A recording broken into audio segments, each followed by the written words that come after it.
Bien. Muy buenas tardes, entonces. Vamos a continuar con lo que estábamos, asumiendo que después, si es que nos queda algo de tiempo, vamos a ver las dudas de ejercicio de las guías, o probablemente el día antes del control. Sé que tú has trabajado. Quizás tú también. Quizás tú también, ¿o no? ¿Que me envió ejercicios? Hay una... es que hay una Connie que me envió, pero no sabía quién era. Ah, ya, súper. Bueno, entonces ahí les envié algo de un desarrollo. Probablemente después podemos discutir igual del teorema 6, que había quedado ejercicio en la guía 1. Ese era el cual les quería compartir probablemente posteriormente a la clase. O les puedo juntar en realidad el desarrollo de la demostración al terminar la clase junto con la grabación, que no sé cómo quedará. Pero bueno, indiferente a esos temas, entonces vamos a continuar con los axiomas de congruencia. Y bueno, habíamos probado algunas cosas, habíamos quedado pendientes en el colorio número 6. Básicamente vamos a recordar lo más útil del teorema 18 en adelante. Tenemos entonces la ley de la tricotomía para segmentos. Entonces recordemos que nos decía que, dado dos segmentos cualquiera, definidos entre A, B y CD, podía ocurrir solo una y una de esas relaciones, ¿cierto? Es decir, que uno fuese menor que el otro, al revés, o bien que ambos son congruentes. El teorema 19 nos señalaba la propiedad transitiva respecto a la desigualdad entre dos segmentos, ¿cierto? Es decir, respeta desigualdad, o la desigualdad es transitiva, tal como ya lo habíamos hecho con la congruencia. Esto desencadenado el teorema 20, que dejamos como ejercicio. Sin embargo, habíamos expresado verbalmente cuál era el camino para poder demostrar, ¿sí? Que básicamente era utilizar el anterior, y sin tener que utilizar el axioma de construcción del segmento, porque la congruencia, es cierto, de la primera parte de la hipótesis ya está dada. Hay que ser eso. Eso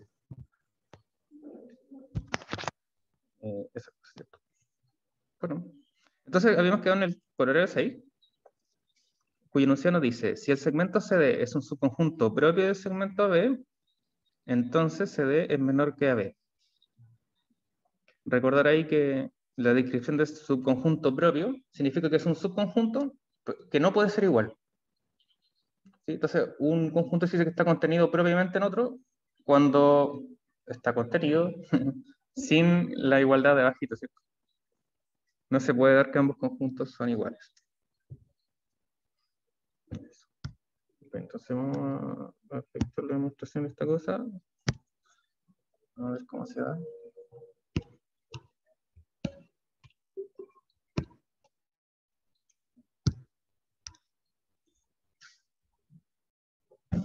Y entonces tenemos ahí el dibujito del torpedo, ¿cierto? Entonces los casos donde C coincide con los valores extremos, con A o con B, o bien que D coincide con A o con B, vamos a decir que son triviales, ¿cierto?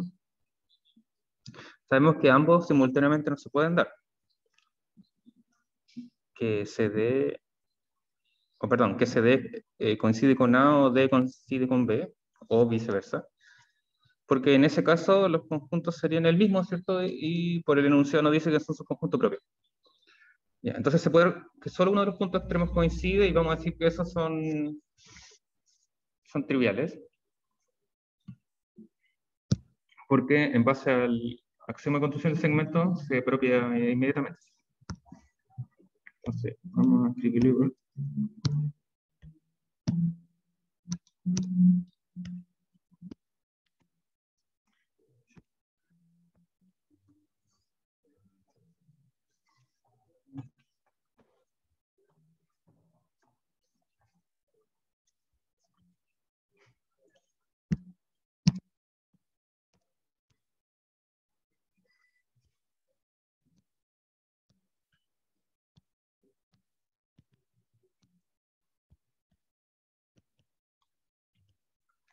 Entonces, los casos que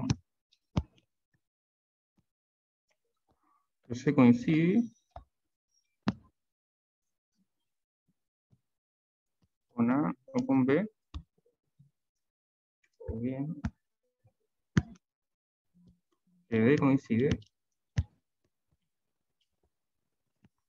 con B, son directos.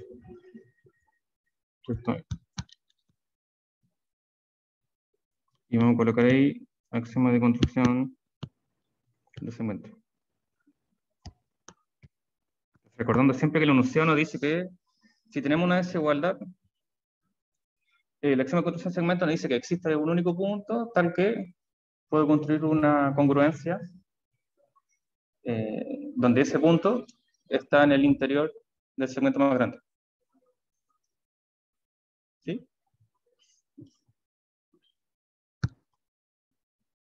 Entonces ahí eso se puede directo. Entonces, los otros casos.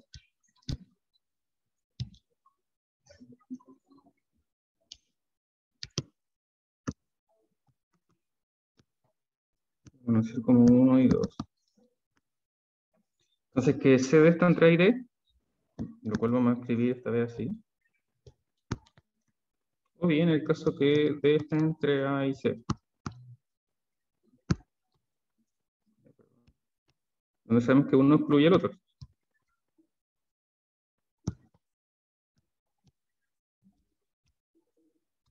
Entonces veamos.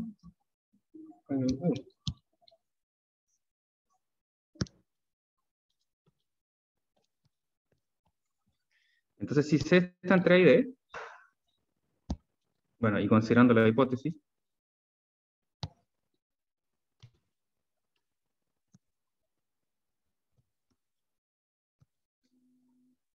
tenemos que CD es menor que AD.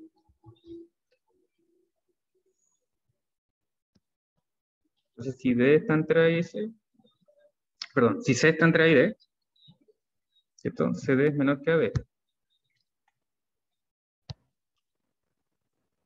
Y como D está entre A y B,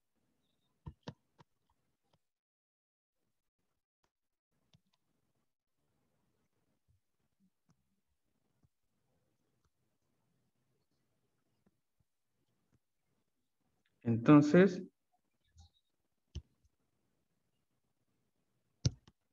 AD menor que B.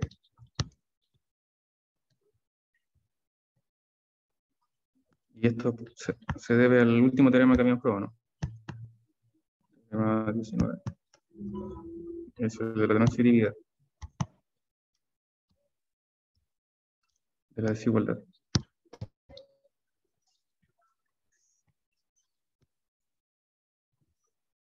Entonces, usando este hecho, ¿cierto? Aquí usamos la transitividad. Por lo tanto, CD es menor que B. Que es lo que queríamos probar en el caso 1. Entonces, para el caso 2, vamos a hacer el mismo truco. Y sabemos que eso lo podemos resumir diciendo análogamente o similarmente. Ahora recordemos que sirve o es válido cuando es literalmente lo mismo, solo que le cambiamos la letra. ¿No?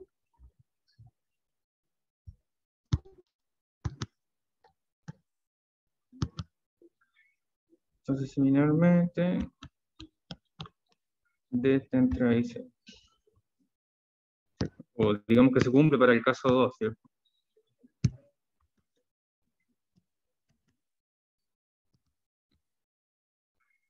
Así que también verifico.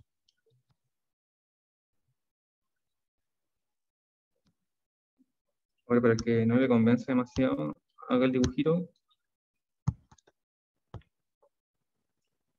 Entonces tenemos que D está entre... Así es, este sería ese caso. Entonces el caso 1 era lo mismo, solo que está cambiado D con C, ¿cierto? Esa es la única diferencia que tiene. Por eso cuando decimos análogamente, es literalmente análogamente.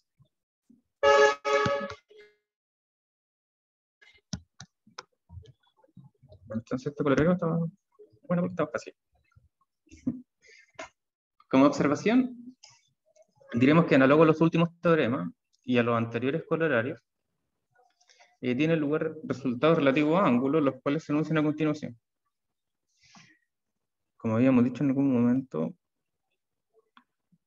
todo lo que estamos definiendo para segmento en algún momento se repite completamente análogo a la definición de los ángulos. Entonces el teorema 21 nos resume todo lo anterior con respecto de la congruencia, la transitividad más la congruencia, digo en una desigualdad, y la propiedad 4 que nos quiere decir lo mismo que acabamos de probar ahora. Entonces tenemos un análogo al teorema 18, 19, 20 y colorear 6. Lo mismo que vimos para segmento, se cumple para ángulo. Entonces, en esta demostración, ¿cierto? Nuevamente va a ser el ejercicio de escribirlo para quien lo desee, y para quien no lo desee, lo va a creer. Se va a convencer de que sí funciona.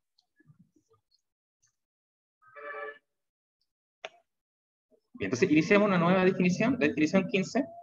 Empezamos a incluir el concepto de perpendicularidad. Vemos que si dos ángulos de un par lineal son congruentes, cada uno de ellos se llama ángulo recto. Decimos que dos rectas que se intersectan, L y M, son perpendiculares cuando los ángulos que forman son ángulos rectos, y lo denotamos por perpendicularidad, ¿cierto? Que esta T al revés. Si alguien quiere llamarlo de esa forma. Por esta tecita al revés, ¿cierto? Entonces tenemos L perpendicular a M, lo que nos señala que su intersección forman dos ángulos rectos.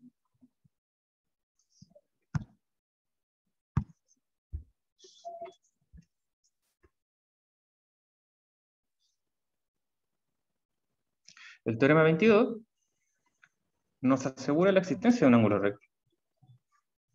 Entonces consideremos O y A puntos de una recta L.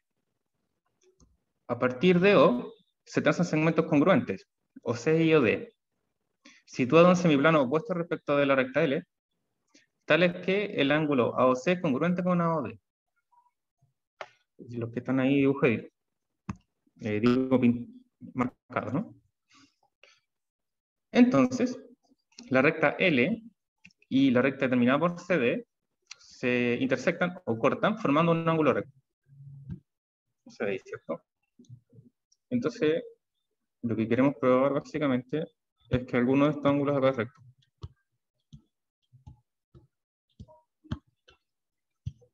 Bueno, usando el hecho de que es un par lineal, ¿cierto? Ahí tendremos que el otro también sería recto, ¿no? Lo que probaría todo nuestro enunciado.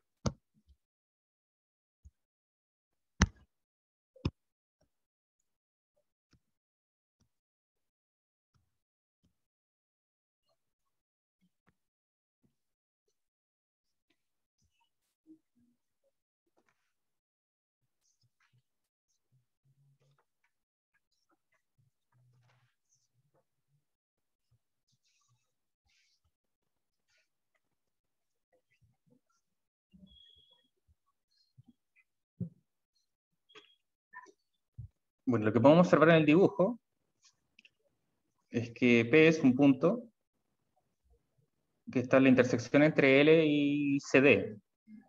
Bueno, sabemos que esa intersección es un único punto y tenemos muchos argumentos para señalarlo. Podemos usar... ¿Cómo? Exactamente. Sí, tiene razón. De hecho, probamos el teorema 1. Pero como estamos utilizando L, como para separar esta figura, creo que lo apropiado ahí es hacer uso del axioma de separación del plano. Entonces, L me separa el plano en dos semiplanos, ¿cierto? Disjuntos y distintos de vacío. Que sería básicamente el semiplano al revés, ¿no? Si queremos decir así. Como sabemos que C y D están en el semiplano opuesto, ¿cierto? El segmento CD intersecta a L, que es la que divide el plano, en un punto. que está sobre L, ¿no? Que es P. Y ahí queda analizar dónde está P, finalmente. Por ejemplo, si O está entre P y A, o en otro lugar. ¿Cierto? Y de acuerdo a eso, podemos notar que los ángulos eh, interiores, por ejemplo, OPC o OPD, ahí, ¿cierto? Que si estos son par lineales, usamos todo lo de los pares lineales, que es lo que nos sirve hasta ahora. A pesar de que hemos avanzado, todavía no tenemos tanto recursos como para atribuir directamente eso. Bueno, entonces vamos a usar que C y D están en semiplano opuesto.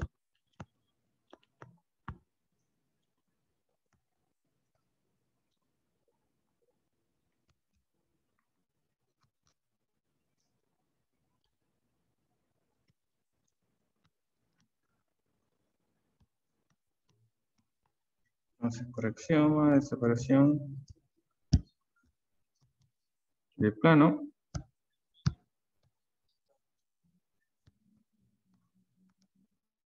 Existe un punto en la recta que la intersección entre L y CD es punto. Y nuevamente ahí notando la notación de conjunto. L es un conjunto, un segmento un conjunto, como P un elemento, tenemos que escribirlo dentro del paréntesis de llavecita, ¿cierto? Para decir que es el conjunto con un único elemento, P. Ese punto P.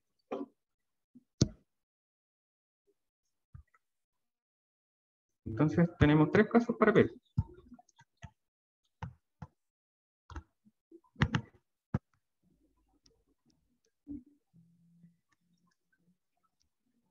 El primer caso es que P ya están del mismo lado respecto de O.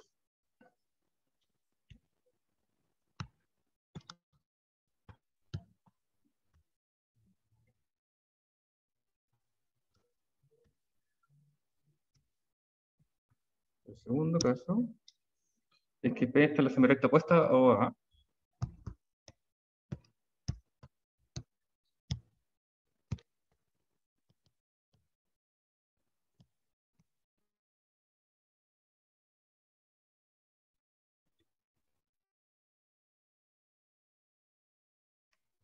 La semirecta A.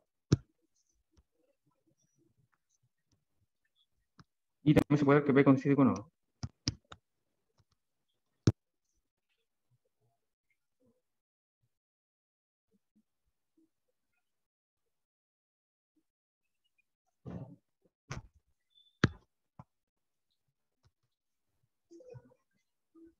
Entonces, el dibujo que tenemos arriba, en realidad, ilustra el caso.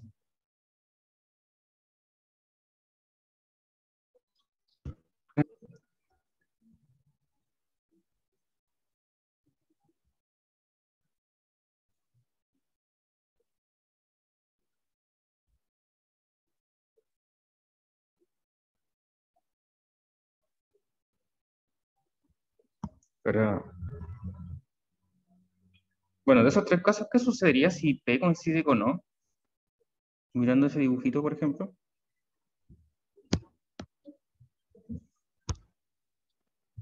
Si P coincide con O, nos quedaría una cosa así, ¿cierto?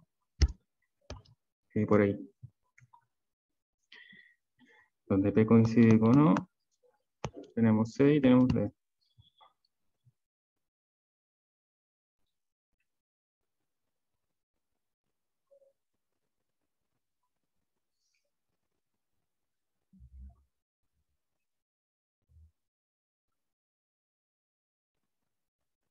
Bueno, en ese caso claramente se cumple, ¿cierto?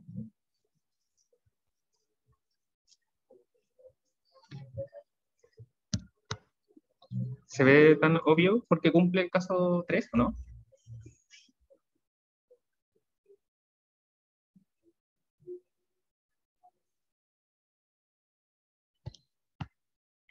Entonces notemos que si P coincide con O, ¿cierto? El dibujito sería como el de amarillo.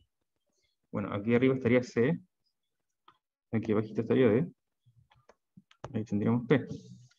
Entonces lo que queríamos probar era que las rectas se intersectan en ángulos rectos.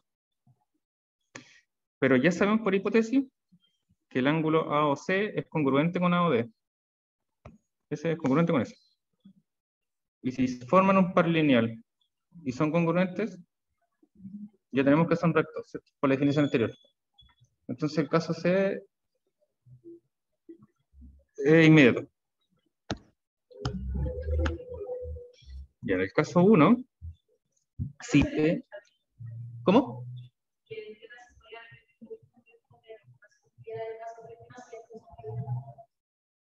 Ahora sí, perdón. Lo último, claro. Es que en el dibujito... Ay, diablos. Ahí sí. Si P coincide con O, el dibujo nos quedaría esto, ¿cierto? En el fondo este dibujo acá, el punto, tenemos que empujarlo hasta que coincide con O. Ahí. Entonces C nos quedaría acá arriba y D nos quedaría acá abajito. Ya, por hipótesis, tenemos que AOC y AOD son congruentes. Es decir, los que marqué aquí en amarillo. Entonces tenemos dos ángulos que forman un par lineal. Recordemos que forman un par lineal, ¿cierto? Cuando están definidos sobre una misma recta, ¿no? O sobre semirectas opuestas. Entonces, en ese caso, son mismos ángulos que coinciden con, digamos, A o C, coincidiría lo mismo con APC, y de la misma forma A o D con APD. Como los primeros ya son congruentes, y par lineal son rectos, por la definición anterior. Entonces, por ejemplo, ahí sí queda para la duda. ¿Sí? Ahí yo podría poner, por ejemplo, que si P es igual a 2 formaría un ángulo llano, o P y O. sí, ahí formaría una recta con la definición que hizo recién esa. Pero ahí, por ejemplo, formaría un ángulo llano A o P, o algo así, ¿no? Ese sería el ángulo llano. ¿Okay? Pero lo que queremos probar es que la intersección entre L y M, o digamos entre L y CD, es perpendicular.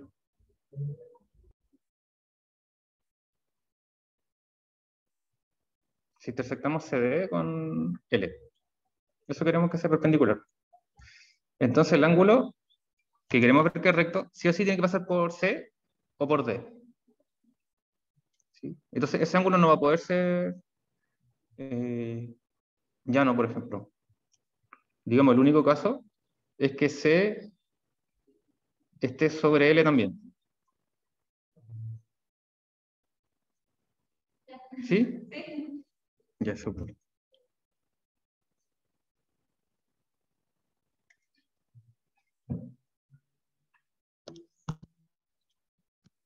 Pero es como ir poniéndose en todos los casos posibles en realidad. Bueno, vamos a ver dos. Ay, no sé por qué puse esto.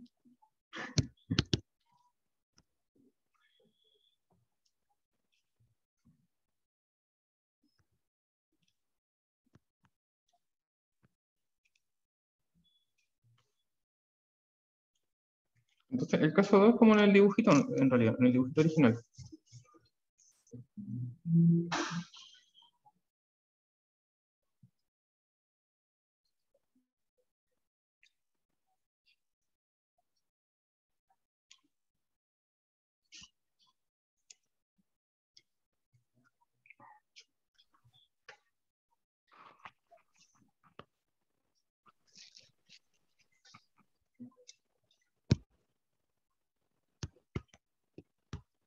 Entonces, como dijimos, OPC y OPD son par lineal.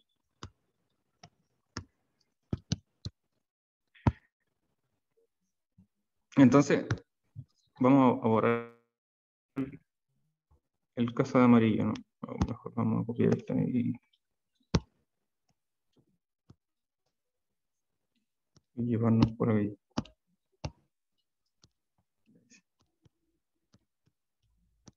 Entonces, este es el caso que vamos a ver. Bueno, entonces como OPC y OPD están definidos en base a la semirecta opuesta, ¿cierto? Tienen en común el origen en P, la semirecta PO, y la semirecta PC y PD son semirecta opuestas respectivamente, ¿cierto? Eso lo hace polineal.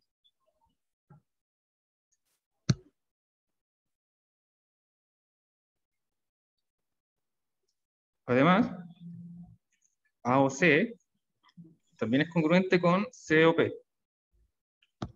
Es decir, este ángulo con el ángulo de aquí adentro, ¿cierto? Nuevamente porque tienen en común la semirecta OC y la semirecta OA y OP son semirectas opuestas. Son polineal. Además,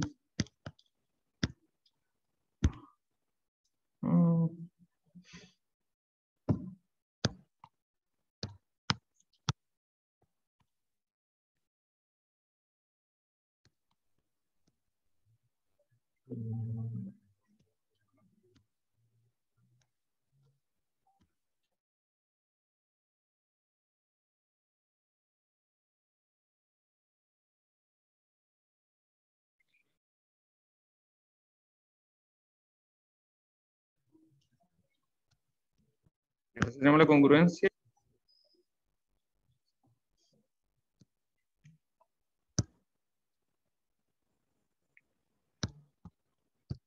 Ay, perdón, no hay que ver.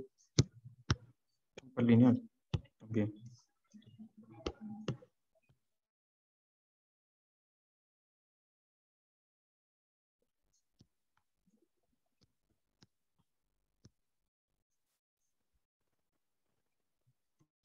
Entonces tenemos esos dos ángulos par lineal. Y por otro lado, acá vamos a decir que ese y todo ese también son par lineal.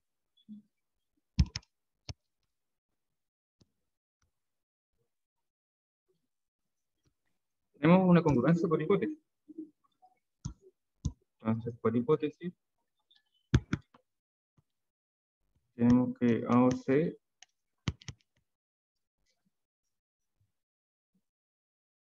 congruente con AOD.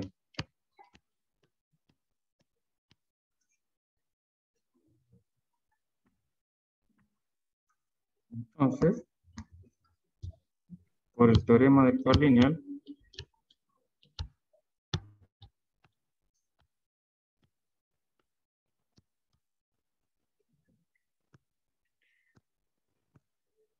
entonces recordemos que el teorema del par lineal lo dice que si tenemos dos pares lineales en la que hay ángulos congruentes entre sí,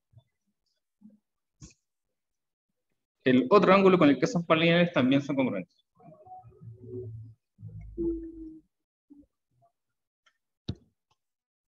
Entonces aquí tenemos OPC, OPD, AOC, COP. Y tenemos que AOC es congruente con AOD. Por lo tanto, AOD también es polineal con COP.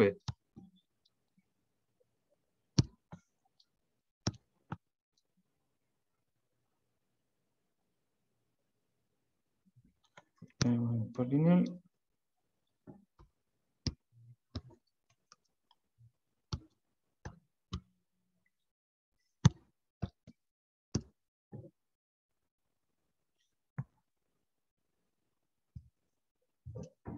Luego,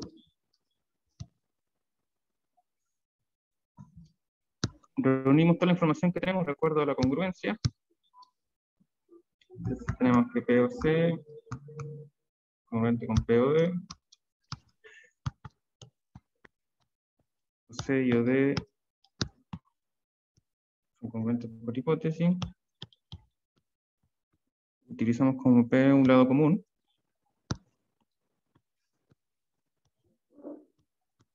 Ahora, cuando decimos que un segmento es un lado común, en realidad lo que estamos usando ahí escondida es la reflexividad de la relación de congruencia. ¿cierto? Que cualquier segmento es congruente consigo mismo. Entonces, OP es congruente con OP. Es lo mismo que cuando decimos que es un lado común.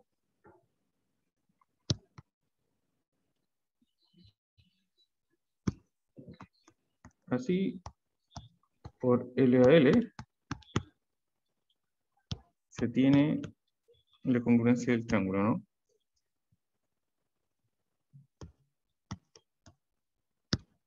OPC y OPD.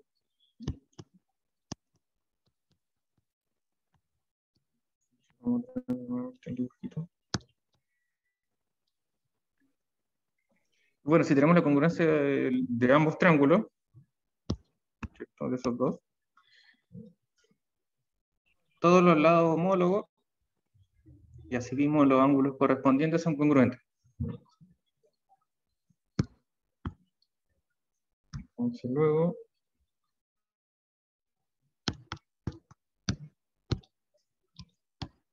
por lineal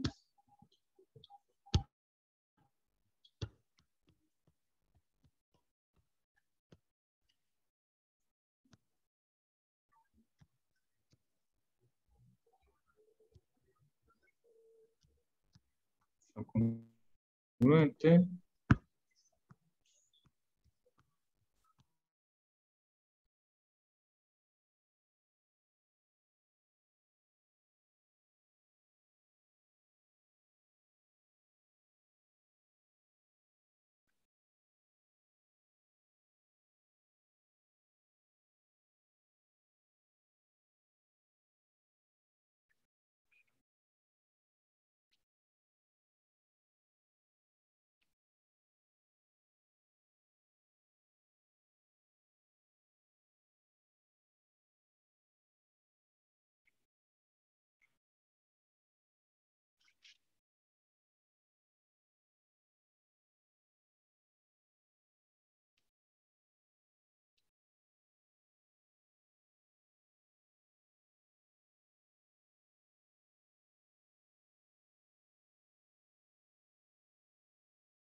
Aló, me caí.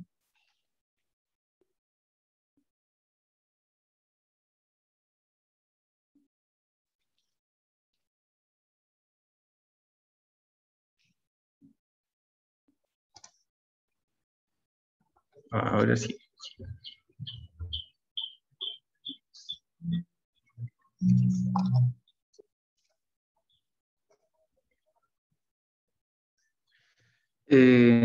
Ya, entonces teníamos que OPC y OPD son congruentes, y lo único que nos queda concluir es que por la definición de no de parlineal, de perpendicularidad, son rectos. Si tenemos dos ángulos que forman un par lineal y son congruentes, son rectos.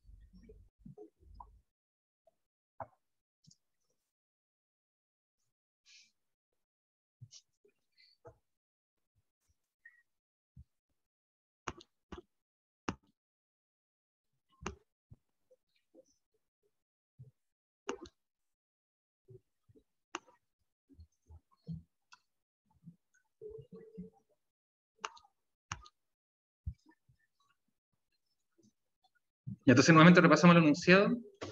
Entonces, después de la demostración normalmente uno se marea un poco de qué era lo que quería buscar. Entonces nos asegura la existencia de un ángulo recto, ¿cierto? Dada esa situación.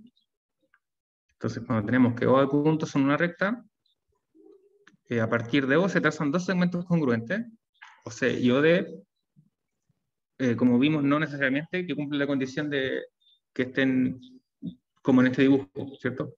También podemos notar que si OC y OD estaban derechitos, es decir, que P lo empujamos tanto para que coincide con O, esto también se cumple, pero trivialmente. Bueno, la otra condición, ¿cierto?, era que esos ángulos AOC y AOD son congruentes. Bueno, en dicho caso, L y CD se intersectan formando ángulos rectos. El teorema 23 nos asegura que todos los ángulos rectos son congruentes entre sí, ¿no? Lo que se conoce como el teorema de la unicidad de lo anterior.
Y entonces vamos a pasar usando el teorema 18, o la ley de la tricotomía.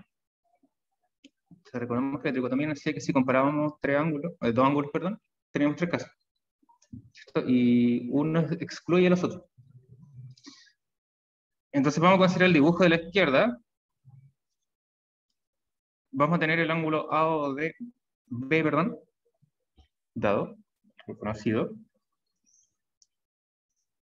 Y del otro lado, ¿cierto? Tenemos A' o prima B'. Vamos a tratar de reducirnos a que existe una congruencia entre todos esos ángulos, ¿no? Que si son rectos, ¿no? Deberían ser congruentes. Entonces, por la tricotomía, tenemos tres casos. Que en este caso A o B es menor que el ángulo A' o prima B', o también puede ser mayor, o puede ser congruente, que es el caso que uno esperase que ocurriese. Entonces, por tricotomía, Teo 18,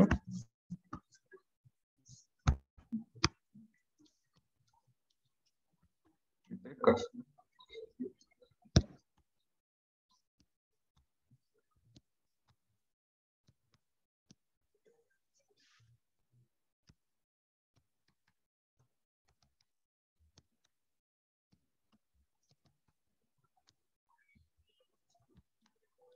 Entonces tenemos que A o B es menor que A' o prima B'. Tenemos que pueden ser congruentes.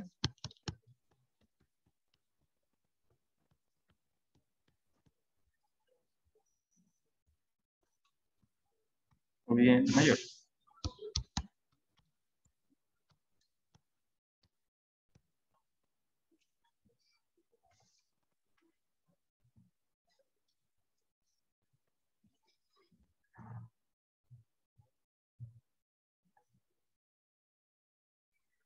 Entonces vamos a ver 1. Y el 2 no tiene nada que probarse. Y en el caso 3, si tenemos que es mayor, si tenemos que es mayor, sale por teorema 21.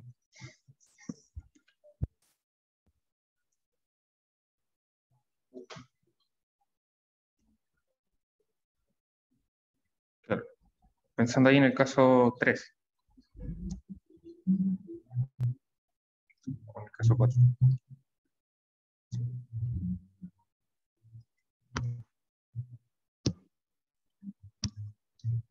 Entonces vamos a ver 1.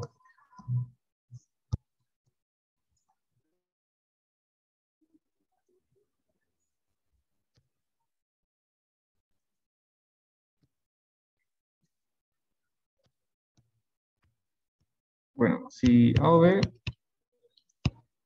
es menor que A' o prima B', por axioma de construcción del ángulo, ¿cierto? Entonces existe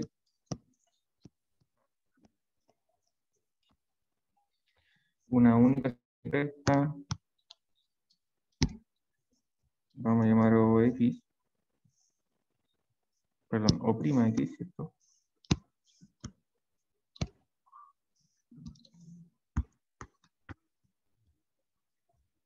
Que está en el interior de A' o B'. De tal manera que A' o prima X como ángulo es congruente con A o B.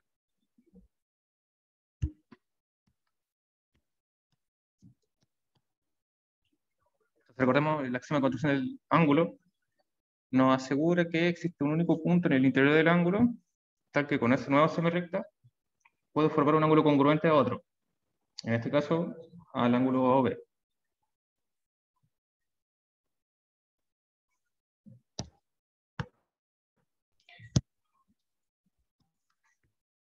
Ahora, usando el corolario 2,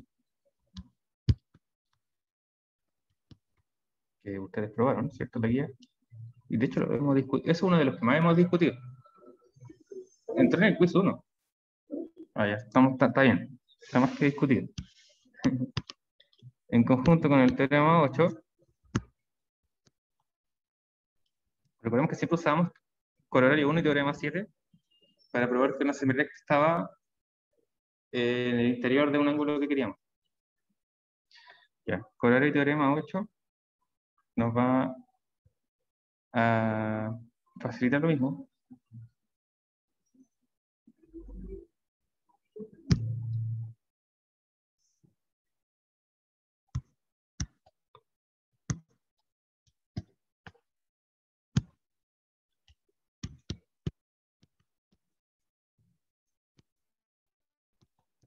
Entonces acudimos al dibujito. Entonces tenemos que la semirrecta OP' está en el interior del ángulo C' o' X. Entonces, tal como usamos el corolario 1 con el teorema 7, si se dan cuenta, es en otro orden en el que se aplica. Vemos que el teorema corolario 1 y teorema 7, por ejemplo, si teníamos el ángulo A' o' B', y lo único que sabemos que X estaba en el interior de ese ángulo, ese conjunto de corolario 1 y teorema 7 nos aseguraba que la semirrecta O'X estaba en el interior del ángulo, ¿cierto? En cambio, si teníamos que uno, por ejemplo, Y estaba fuera de ese ángulo, podíamos notar que la semirrecta estaba en el interior de C' o' X. Y era como una combinación. Entonces ahora estamos utilizando que O'B' está en el interior de C' o' X.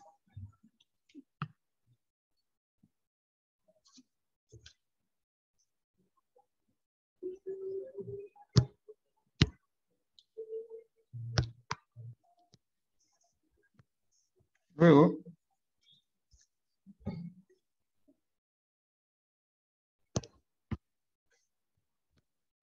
mirando acá, podemos notar que el ángulo C' o' B es menor que el ángulo C' o' X. ¿Cierto? Puesto que esta semirrecta está en el interior de un ángulo determinado por la semirrecta OB.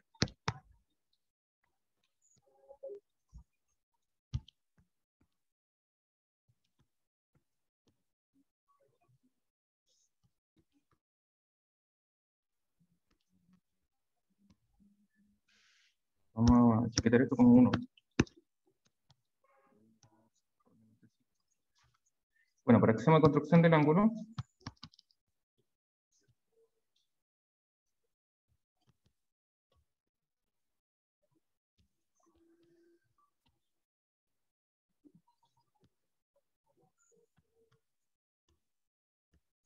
existe una única semirecta.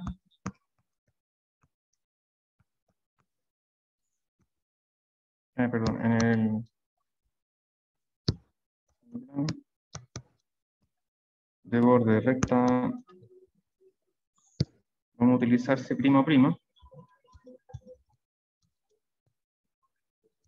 tales que contienen AB'. Ahí se ve muy feo eso. C'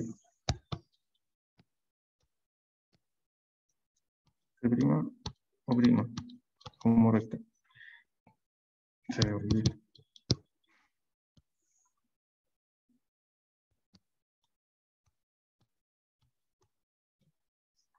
Ya por ahí.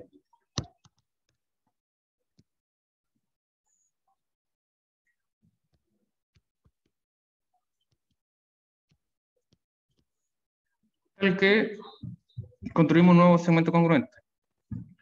C' o prima y este nuevo punto y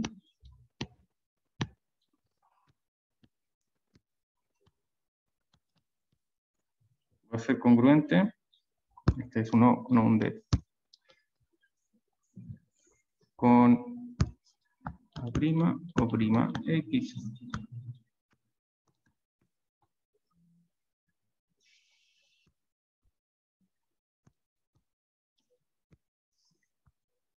Sabemos que OX, o prima X, perdón, está en el interior de prima o prima de prima.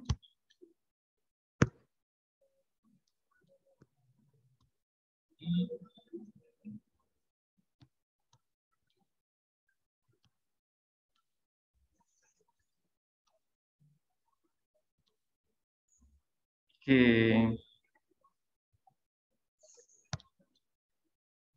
esto, ¿no?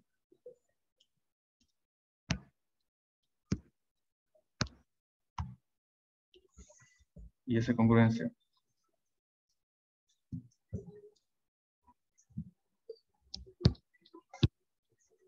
Además,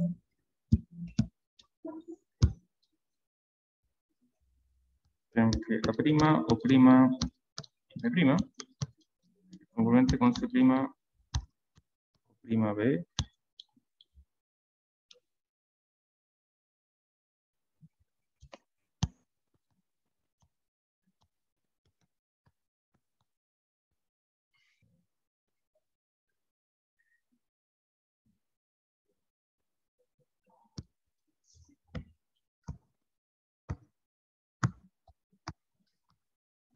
Entonces, por el teorema 11,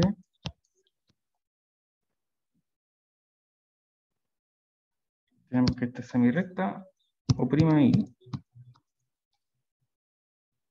está contenida en el interior de C' o prima B.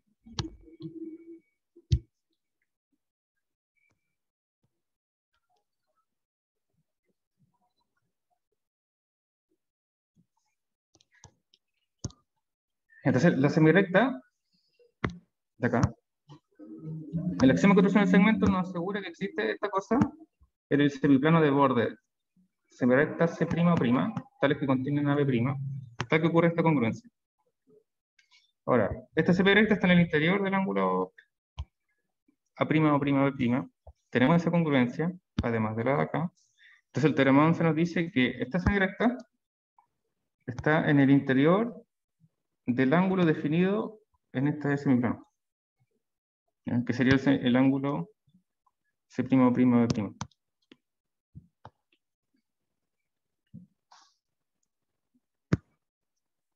Ahora, por definición,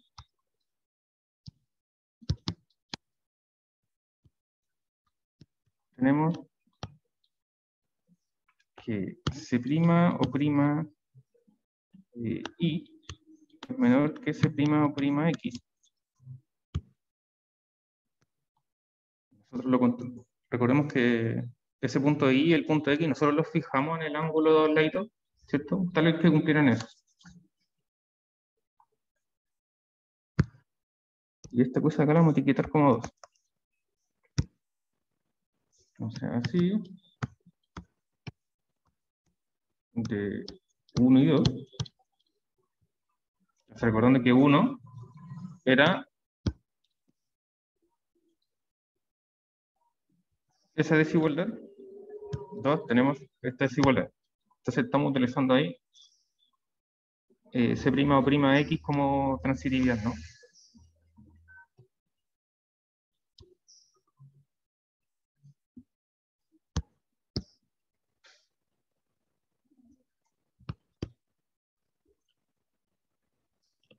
C' o prima Y, que C' o prima X.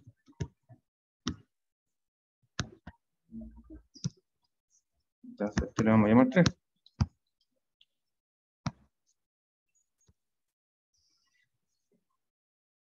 Pero C' o prima X es congruente con C o B. Y esto es por el teorema parlineal. El teorema parlineal, si son dos ángulos, los dos pares de ángulos que forman par lineal, tenemos que uno de ellos es congruente a uno del otro par lineal, ¿cierto? Los otros dos también son congruentes. Ese es el teorema del par lineal.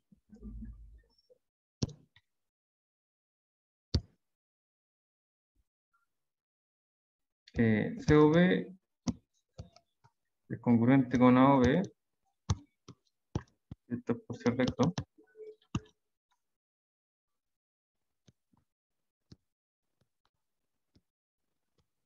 También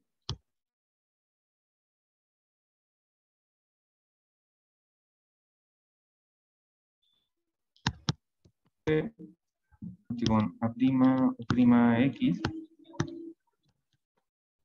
Vemos que lo construimos de X de tal forma que fueran congruentes así. Y de la misma forma, con respecto del segundo, con C' o prima Y. Nuevamente utilizando la extrema contracción del ángulo.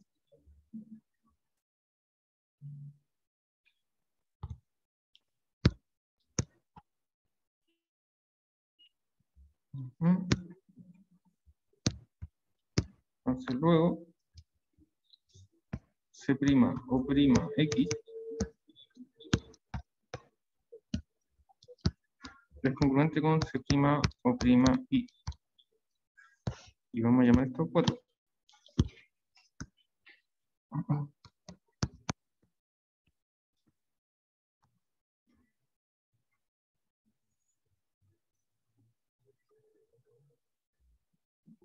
Pero ahí, ¿qué es lo que notamos que sucede? 4 contradice 3, ¿cierto? Entonces, vamos a ver ahí, símbolo de contradicción.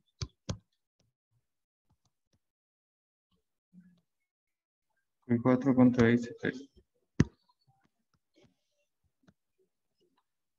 Porque tenemos, ¿cierto? C' o prima X, congruente con C' o prima Y. Pero en 3 teníamos una desigualdad. Y la tricotomía nos dice que se da solo una de esas, ¿cierto? Y entonces, una excluye las otras. Básicamente, si asumimos 1, no puede ocurrir 2 y no puede ocurrir 3 tampoco.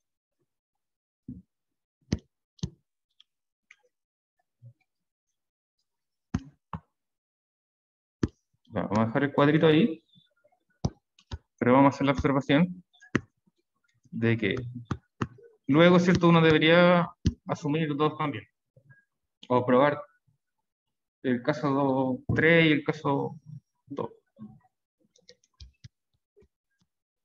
Ya como dijimos, el caso 2, vamos a ir directo por teorema 21, que es la congruencia. Y el tercer caso es análogo. Caso 1. ¿Qué es lo que habría que cambiar? Habría que escribir el ángulo al revés nomás, ¿cierto?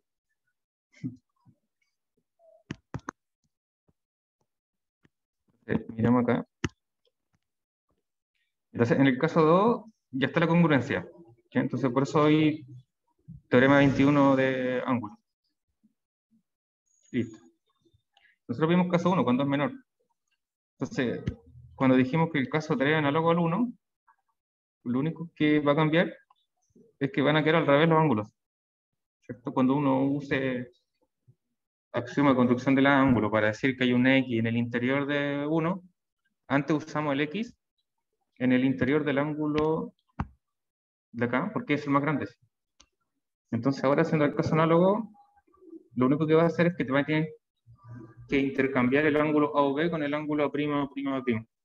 En realidad, a todos los ángulos va a tener que sacarle los primas y ponérselo al otro.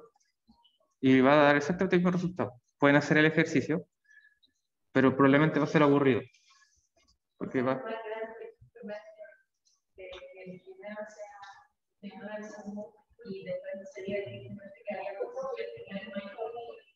Claro. Sí, sí, claro, exactamente. Sí, da directamente. O sea, habría que separar el ángulo A o B en este caso, ¿cierto? Que es el más grande. Y de hecho, como les decía, la demostración probablemente si uno se da cuenta acá. Por ejemplo, ahí, bueno, va a cambiar eso. Entonces, aquí hay que sacarle las primas. ¿Cierto? Porque recordemos que la axioma de construcción del ángulo sirve para el más grande de ellos. Entonces, si 3 nos dice que A o B es más grande, entonces nos asegura la existencia de una semirrecta en el interior del más grande. Ahí le sacamos las primas. ¿Cierto? Tal que ocurre esa cosa. Y lo mismo para O'I. Entonces, después, en todo el sobre la demostración, todas las congruencias que se nos van a dar, vamos a tener que borrarle las primas en el caso 1 nomás. Y a las letras que no tengan primas, añadírselas. Y va a dar directamente. Pero igual, se deja ahí abierto el ejercicio de que sí, efectivamente ocurre. Sabemos que a veces no siempre ocurre. Bueno, entonces el teorema 23 es importante porque nos dice que todos los ángulos rectos son congruentes entre sí. Ahora, la importancia de este teorema es unirlo siempre con la relación de pares lineales. Si tengo pares lineales que son congruentes, son rectos. Después vamos a ver una relación parecida. Como que si tengo dos ángulos adyacentes que son rectos, van a ser pares lineales. Bueno, vamos a añadir una definición. Vamos a decir que, bueno, ya sabemos que todos los ángulos rectos son congruentes entre sí. Vamos a decir que un ángulo es agudo si es menor que un ángulo recto. Y de la misma forma, diremos que un ángulo es obtuso si es mayor que un ángulo recto. Entonces estamos haciendo una definición en base a los ángulos rectos. Ahora, ahí en la definición se está omitiendo las condiciones del ángulo. Recordemos que en algún momento dijimos que siempre íbamos a considerar ángulos que eran no nulos y no llanos. ¿Cierto? Entonces, si no lo estamos escribiendo a veces, es porque a ciega estamos pensando en que no va a ser nulo ni llano. ¿Ya? Ahora, igual se podría hacer la pregunta, oye, si es nulo o llano, verifica la propiedad. La definición no la va a cumplir, ¿cierto? Sabemos que un ángulo nulo no es agudo. O que un ángulo llano no es obtuso, ¿cierto? Normalmente uno se acuerda de esa definición eh, en base a las medidas, ¿cierto? Como en el colegio, ángulo recto, 90 grados, ángulo agudo es porque es menor que 90. Pero en el fondo lo que quiere decir es que es menor que un ángulo recto, utilizando las desigualdades. Entonces, el ángulo obtuso y agudo lo conocemos solo en comparación respecto del ángulo recto. La definición 17 nos dice que un triángulo se llamará rectángulo si alguno de sus ángulos es recto. Bueno, por si alguien tiene la duda de si un triángulo puede tener más de un ángulo recto, es muy probable que veamos que no. Más adelante se podría mostrar que un triángulo no puede tener más de un ángulo recto. Se dice más adelante, pero en realidad va a ser muy pronto. Y que en un triángulo rectángulo, los dos lados adyacentes al ángulo recto se llaman catetos y el lado opuesto al ángulo recto se llama hipotenusa. Algo que generalmente todos conocen muy bien. Los siguientes dos teoremas garantizan la existencia del punto medio, perdón. Es decir, todo segmento se puede dividir en dos segmentos congruentes y este punto medio además es único. Entonces esta proposición la vamos a subdividir, bueno, en dos teoremas, el 24 y el 25. 24 va a probar primero la existencia del punto medio, es decir, que todo segmento no nulo tiene un punto interior que divide el segmento en dos segmentos congruentes. Es decir, todo segmento tiene punto medio. Vamos a ver la existencia. Y posteriormente, en el teorema 25, vamos a ver que el punto medio de un segmento es único. No podemos dividir en más de dos mitades. Básicamente eso es lo que nos quiere decir, ¿no? Entonces, como todo teorema de unicidad, se va a probar suponiendo, por absurdo, que existe más de uno, ¿cierto? Que cumple la definición y nos va a dar a una inconsistencia entre nuestras premisas. Ya, el del 24 existencia del punto medio me parece que igual es extenso. Sí, es demasiado extenso para hacerlo hoy. Yo creo que vamos a quedar aquí con la teoría. Y como quedamos aquí con la teoría, podemos dar un espacio a los ejercicios. ¿Se han trabajado ejercicios? Bueno, usted ya sé que sí. Chicos, ¿alguno tiene dudas de ejercicios? De lo de la guía que están trabajando para el quiz.